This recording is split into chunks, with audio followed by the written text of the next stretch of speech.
12वी बोर्ड एक्झामला जर तुम्ही कॉपी केली तर तुम्ही कदाचित तुमचे 5-10% वाढू शकतात, पण हा शॉर्टकट रस्ता तुमचं करिअर 100% खाणार. तुमच्यासमोर 2 रस्ते आहेत, एक म्हणजे कॉपी करणं आणि दुसरा मार्ग म्हणजे मेहनत, तप, कष्ट. एका जागेवरती 6-6 तास बसणं, अभ्यास करणं, पाठांतर करणं आणि हे करून तुमचे मिळालेले हक्काचे मार्जित तुमच्यामध्ये एक गोष्ट निर्माण करतात, ते म्हणजे तुम्ही तुमच्या नजरेमध्ये पडत नाहीत आणि तुमचा आत्मविश्वास वाढवतात. ज्यावेळेस तुम्ही हा मार्ग सोडून दुसरा मार्ग आपलासा करतात तेव्हा खरा गेम चालू होतो.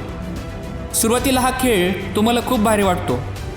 पाठांतर करण्यापेक्षा, स्मरणशक्ती एकवटून एका जागेवरती बसण्यापेक्षा 4-5 झेरॉक्स नेऊन कॉपी करणं तुम्हाला सोपं वाटतं, पण हा रस्ता उद्या तुमचं करिअर 100% खाऊन टाकतो. ज्यावेळेस तुम्ही कॉपी करतात त्यावेळेस तुमच्या लक्षात येतं की तुमची पाठांतर करण्याची क्षमता ही कॉपी खाऊन टाकते. तुम्ही पाठांतर करू शकत नाही, स्मरणशक्ती तुमच्यामध्ये कमी होते.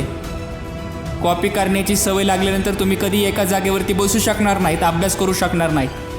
12वीला स्कोरिंग तर होतं, पण तुम्ही तुमच्याच नजरेमध्ये उतरतात आणि एखादी परीक्षा सोबळावर देणं आणि ती पास करणं हा आत्मविश्वास एक कागदाची चिटोरी खाऊन टाकते. 12वीला कॉपी कराल, पुढे कराल, पण हा कॉपी करून मिळवलेला मार्कांचा मुखवटा एक दिवस तुम्हाला संपून टाकेल. असं संपून टाकेल की शैक्षणिक क्षेत्रामध्ये आणि स्पर्धा परीक्षेच्या क्षेत्रामधून तुम्ही हद्द पारवाल. म्हणून शपथ घ्या की मी कॉपी करणार नाही.